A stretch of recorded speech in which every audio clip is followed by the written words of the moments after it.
Start చేసామని చెప్పినప్పుడు మంచిగా పాజిటివ్ రెస్పాన్స్ వచ్చింది అంటున్నావు, చూపిస్తున్నావు నాకు దాని డాష్ బోర్డ్ ఏంటి మొత్తం వచ్చిన పై చార్ట్స్ అవన్నీ. పాజిటివ్ రెస్పాన్స్ వచ్చినప్పుడు ముందుకు తీసుకెళ్ళొచ్చు కదరా. ఆ, అంటే ఐ మీన్ దీన్ని ఇంకా ఫార్వర్డ్ చేసి హైగా ఇంప్రూవ్ చేయొచ్చు కదా ఇంకా అంటున్నా. ఎందుకు దీన్ని ముందు తీసుకెళ్ళలేదంటే ఆ, దీని నుంచి పెద్ద విషయం నేర్చుకున్నాను నేను. ఏంటంటే నువ్వు గమనిస్తే డేటా అంతట్లోని అన్ని పాజిటివ్గా ఉంటాయి. మీకు గ్రూప్ అంటే ఇంట్రెస్ట్ అంటే ఆల్మోస్ట్ 90% పెట్టేస్తారు. మీకు చాలా హ్యాపీగా నేర్చుకున్నారా అంటే అంతే 90% పెట్టేస్తారు. మీ టీచర్స్ బాగా చెప్తున్నారంటే 90% పెట్టేస్తారు. అయితే ఎందుకు పెట్టలేదు అంటే నేను ఇంటర్వ్యూ చేసినప్పుడు వాళ్ళని పర్సనల్గా వాళ్ళ క్వశ్చన్స్ ఎక్స్ప్లెయిన్ చేశాను చాలా మంది. ఓకేనా? క్వశ్చన్స్ ఎక్స్ప్లెయిన్ చేసినప్పుడు వాళ్ళు ఎలా ఇచ్చారంటే రెస్పాన్స్ ఇచ్చారంటే నాకు నిజంగా నేను చేస్తున్న గ్రూప్ ఇంట్రెస్ట్ లేదు. ఎందుకు చెప్పాను కదా, ఆన్లైన్ అడ్మిషన్స్ వల్ల ఏమైంది, కెమిస్ట్రీ ఇంట్రెస్ట్ ఉన్నవాడు సైన్స్లో పడ్డాడు, వేరే దాంట్లో పడ్డాడు. తర్వాత ఎలక్ట్రానిక్స్ ఇంట్రెస్ట్ ఉన్నవాడు కంప్యూటర్స్లో ఉన్నాడు, కంప్యూటర్స్ ఇంట్రెస్ట్ ఉన్నవాడు వేరే దాంట్లోకి ఇచ్చింది.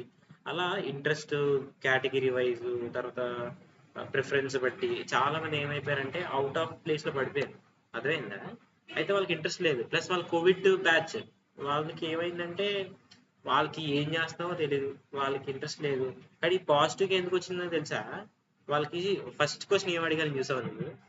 ఫస్ట్ క్వశ్చన్ నేను ఏం అడిగాను? ఇది show me once first question. First question ఏం అడిగానంటే మేబీ ఫస్ట్ క్వశ్చన్ ఇక్కడ కదా.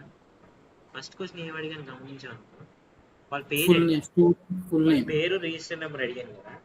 నీకు ఈ లెక్చర్ నిజంగా కరెక్ట్గా చెప్తున్నాడా అంటే వాళ్ళు చెప్పట్లేదు అని చెప్పి ధైర్యం కూడా వాళ్ళకి లేదు. అర్థమైందా? వాళ్ళ ఒపీనియన్ని వాళ్ళు బయట పెట్టి ఇంట్రెస్ట్ లేకపోతే ధైర్యం వాళ్ళకి లేదు.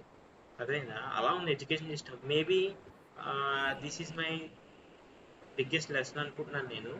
వాళ్ళ పేరు అనానమస్గా ఉంటే బాగుండేమో అనిపించింది. అంటే నాకు అర్థం కాలేదు నువ్వు అనేది. ఇది అంటే వాళ్ళ పేరు లేకుండా పెడితే అనానమస్ గా ఫీడ్బ్యాక్ తీసుకుంటే, వాడి పేరు లేదనుకో వాడు ఓపెన్ గా చెప్పేస్తాడు నాకు ఇది ప్రాబ్లం అని ఓకే, చెప్పేస్తాడు. వాటి పర్సనల్ ఐడెంటిటీ అన్నది మనం ఇక్కడ గూగుల్ ఫామ్ లో అన్నది పెట్టకుండా ఇస్తే, లైక్ ఇక్కడ జెండర్ ఎలా ఉంటది, మేలు ఫీమేల్ లేదా అదర్స్, ఈ 3 ఆప్షన్స్ మాక్సిమం కామన్ గా ఉండేది ఆప్షన్స్ అయివే. అలా పెట్టుకుంటే వెళ్తే కామన్ ఆప్షన్స్ ఇచ్చుకుంటే పేరు అనేది లేకపోతే అందరూ కూడా రెస్పాన్స్ అయ్యే ఛాన్స్ ఉంది. ఎవరి రెస్పాన్స్ వాళ్ళు కనిపించదు అని కాన్ఫిడెంట్ గా యాక్యురేట్ గా వాళ్ళ పేరు ఇస్తారు. లేకపోతే బాగుండేమో అనిపించిన తర్వాత ఇది ఫైనల్ విషయం అనమాట. పేరు లేకపోతే వాళ్ళు ఇంకా నీట్గా చెప్తున్నట్టే. తర్వాత ఇంకోటి ఏమర్థమైందంటే వాళ్ళకి వాళ్ళ రెస్పాన్స్ వాళ్ళ ఒపీనియన్ ని చెప్పి ధైర్యం కూడా వాళ్ళకి లేదు. అర్థమైందా? గ్రూప్ లో నుంచుని ఎవడైనా చెప్తాడు, ఎవరైనా పొలిటీషియన్ తిట్టమని తిట్టేస్తాడు ఎవడైనా గ్రూప్ లో నుంచి కదా.